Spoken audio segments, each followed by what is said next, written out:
Hello guys, good morning. Dito tayo guys, maghugas tayo ng choy chai. Ito po siya, 'di ba? Nasa Pilipinas to ganito. Ito siya parang sibuyas na mabaho. 'Di ba? Tapos mamulaklak siya ng saan na yung bulaklak?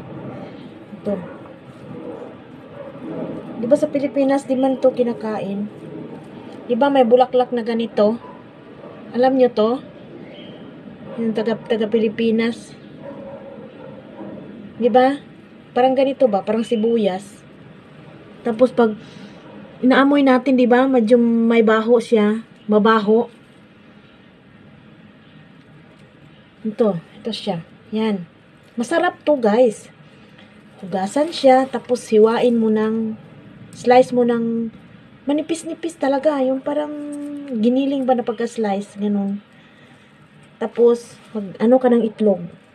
Lagyan mo siya ng itlog, itorta mo siya. Tapos lagyan mo ng kunting toyo. Depende sa atin sa Pilipinas kung paano. Dito kasi ano lang siya.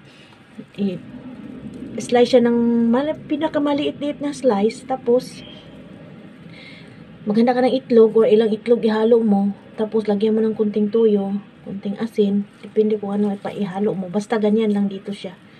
Toyo lang at saka itlog. At saka yung asin konti. Yan. Kung hindi siya medyo alat-alat. Yan. Basta slice niyo lang siya ng konti-konti. 'Di ba may ganito, 'di ba? Yung hindi ko alam kung paano tawagin to sa Pilipinas. Ano nga ba to tawag sa Pilipinas? Paki-comments na lang. Basta ito ganito yung may bulaklak na puti. Pag mabukad to siya, bubukad to siya parang bulaklak na puti, ganun. Tapos ganyan siya, 'di ba? Alam niyo ba to? Sa Pilipinas paano to tawagin? Basta dito, choy chai. Choy chai. Yan ang tawag dito ang tawag sa Taiwan, choy chai. Parang mabaho. Yan siya, marami siya ganito, 'di ba? Sa Pilipinas 'di ba ganun siya? Tinatanim natin ng ganun. Makain pala 'to. Slice no siya ng maliit, pino-pino na pagka-slice, tapos lagyan niyo ng itlog. Torta niyo siya. O maghanda kayo kung ayaw niyo lagyan ng tuyo, itlog lang siya, pwede din. Tapos maghanda na lang kayo tuyo, lagyan ng sili konti para may sarap din. Yan lang siya, guys. Ang sarap niya kaya. Torta nyo siya. Basta, paki-comments lang kung anong tawag nito sa Pilipinas. Yung may bulaklak na ganito. Yan, mamulaklak siya. Pati siya to. Pwede din to i-slice. Makain din siya.